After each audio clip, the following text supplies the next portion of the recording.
एक गांव के पास एक गंदा नाला बहता था। वो बहुत ही बड़ा नाला था।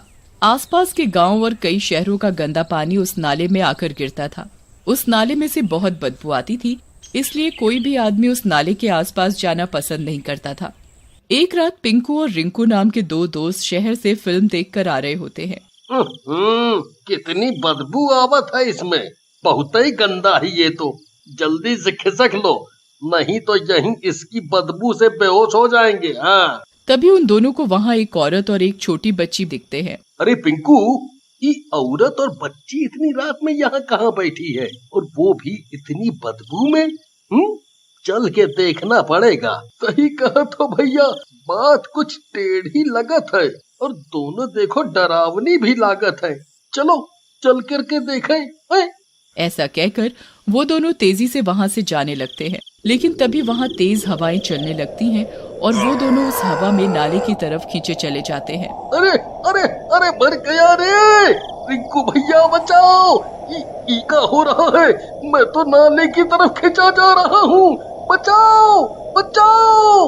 अरे भैया, हम का घंटा बचाएं तुमको, हम खुद ही खींचे जा रहे हैं। तभी दोनों उड़ने लगते हैं और नाले में गिरकर बेहोश हो जाते हैं। अगले दिन वो नाले के किनारे गंदे पड़े होते हैं और उनमें से बहुत बदबू आ रही होती है। वो गांव जाते हैं। गांव वाले उन्हें घेर लेते हैं। क्या हो मेरे गांव के अमिताभ बच्चन, कल नाले में नहाने गए थे क्या? नहीं नहीं भैया, शायद रात में छोटी गंगा समझ के कूद गए होंगे बेचारे। गांव वालों की बात सुनकर रिंकू और पिंकू को बहुत गुस्सा आता है और वो गांव वालों से बोलते हैं, ज्यादा दांत तो दिखाओ मत, नहीं तो अभी यहीं तुम्हारे सर से गंगा जल निकाल देंगे। हाँ। रिंकू और पिंकू को गुस्से में देखकर गांव वाले वहां से चले जाते हैं। फिर कुछ दिनों बाद वहां पर एक गांव वाला आता है। उसके हाथ में कूड़े की एक बोरी होती है जिसमें बहुत सा कूड़ा पड़ा होता है। इस नाले का एक ही फायदा है कि कूड़ा फेंकने के लिए दूर नहीं जाना पड़ता, बस यहीं फेंक दो और काम खत्म। ऐसा कहकर जैसे ही वो गांव वाला कूड़ा फेंक कर घूमता है, उसके सामने एक चुड़ैल खड़ी होती है। अभी कहाँ काम खत्म मेरे लल्लू लाल, अभी तो काम शुरू होता है। ऐसा कहकर चुड़ैल उस गांव वाले की गर्दन उखाड़कर नाले में चली जाती है। अगली सुबह लोगों को उस आदमी की बिना सर की लाश मिलती है। अरे बाप रे, ये कौन है भाई? इसका सर कहाँ गया? कौन मारा इसको इस तरह? तभी एक गांव वाला उसको पहचान लेता है।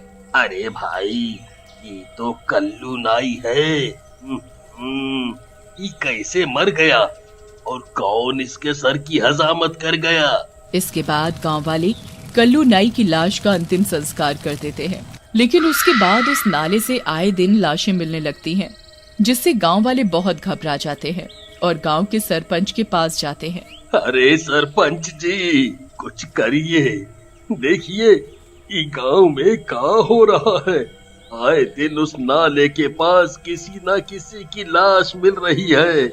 ऐसा लागत है जैसे कोई खूनी नाला है।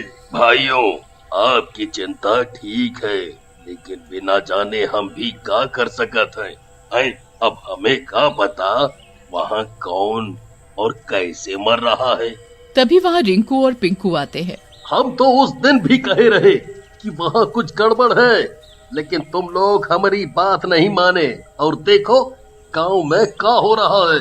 सही कह रहे हो रिंकू बेटा, लेकिन बिना जाने हम भी क्या कर सकते हैं। हम तो अभी यही सलाह देंगे कि कोई भी आदमी रात में उस नाले के पास न जाए। फिर सब लोग सरपंच जी की बात मान जाते हैं और रात में उस खूनी नाले के पास ना जाने का निर्णय लेते हैं। लेकिन रिंकू और पिंकू के दिमाग में कुछ और ही चल रहा होता है। पिंकू भैया, हम जो सोचता हूँ तुम भी का वही सोचत हो। अब भैया, हम कोई भगवान तो है नहीं जो तुम सोचो वो हम बिना बताए जान जाएं या सोचने लगे। अरे ज्यादा पहेली ना बुझाओ और जल्दी बताओ क्या बात है। आप भी ना बहुत मजाकिया हो। अरे वो रात जब हम दोनों नाले में गिरे थे तब तुम एक बात ध्यान दिए थे, वहाँ एक औरत और बच्ची बैठी थी। हमको तो लागत है का ही कौनो लफड़ा है, और हो ना हो वो औरत और बच्ची ही मार रही है सबको। वाह रिंकू भैया, तुम तो सचमुच में अमिताभ बच्चनवा हो, एक ही दिन में ढूंढ लिया कातिल को। वाह वाह वाह। फिर वो दोनों नाले के किनारे जाकर सारी बात पता करने का इरादा करते हैं और उसी रात नाले के किनारे उसी जगह पहुंचते हैं जहां पहली बार वो औरत और बच्ची दिखे थे, और फिर एक जगह छिपकर बैठ जाते हैं। तभी वहां एक छोटी बच्ची आती है और जोर जोर से चिल्लाती है, माँ माँ कहाँ हो तुम माँ, देखो मैं आ गई, आओ माँ, बाहर आओ माँ, मैं आ गई। तभी नाले में से एक चुड़ैल बाहर आती है और बच्ची के पास जाती है। बच्ची चुड़ैल से लिपट जाती है। मेरी बेटी तू आ गई, बता मेरी बेटी, मेरी राजकुमारी ने क्या खाया है आज, बता। माँ मैंने कुछ नहीं खाया आज, दिन भर मुझे किसी ने खाना नहीं दिया। मैं जिसके पास भी खाना मांगने गई उन लोगों ने मुझे गंदी कहकर भगा दिया। तू चिंता न कर मेरी बेटी, तेरी माँ जिंदा है, तुझे कोई खाने को दे या ना दे तेरी माँ तुझे अच्छा खाना देगी। ऐसा कहकर चुड़ैल अपने पास से सूखी और कई दिनों की बासी रोटियां उस बच्ची को खाने के लिए देती है। बच्ची भी उन रोटियों को खाने लगती है। ये देखकर रिंकू और पिंकू को रोना आ जाता है और रिंकू पिंकू से बोलता है,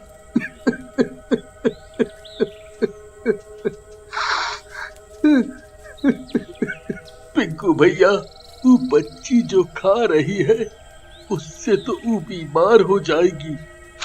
हम जा रहा हूँ उसे रोकने, हमसे नहीं देखा जाएगा, नहीं देखा जाएगा। लेकिन अगर चुड़ैल ने कुछ कहा तो? अरे कुछ भी कहे, हम वो लड़की को ऐसे नहीं देख सकते, नहीं देख सकते। ऐसा कहकर रिंकू उन दोनों के पास जाता है और चुड़ैल को बोलता है, दोस्त चुड़ैल ये क्या कर रही है, कुछ इंसानियत है कि नहीं?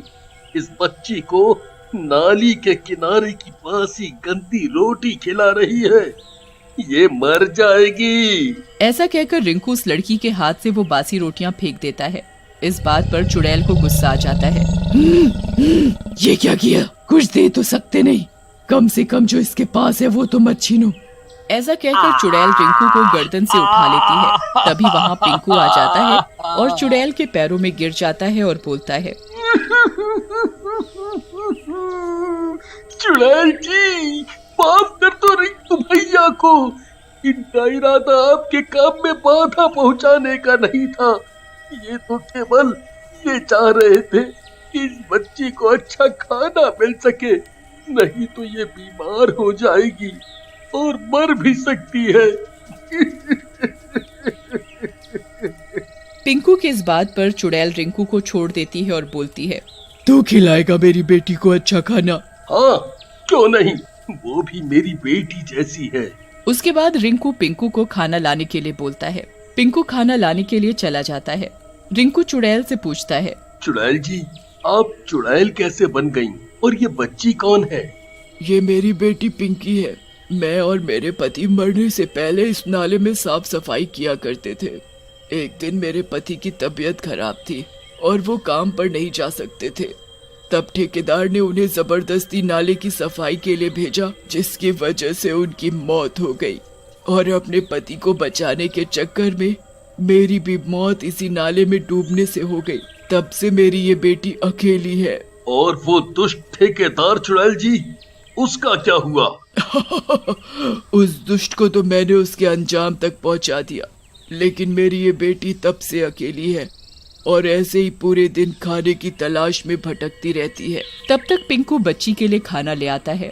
बच्ची खाना देखकर खाने पर टूट पड़ती है और खाने लगती है। माँ, ये खाना तो बहुत अच्छा है माँ, मजा आ गया। खा ले बेटी, पेट भर कर खा ले। चुड़ैल जी, आप चिंता ना करें, ये हमारे साथ ही रहेगी। आप निर्दोष लोगों को मत मारिए। अगर तुम लोग मेरी बेटी को पालोगे तो मैं किसी को नहीं मारूंगी। ऐसा कहकर चुड़ैल वहाँ से गायब हो जाती है। गांव वाले भी पिंकी को अपना लेते हैं।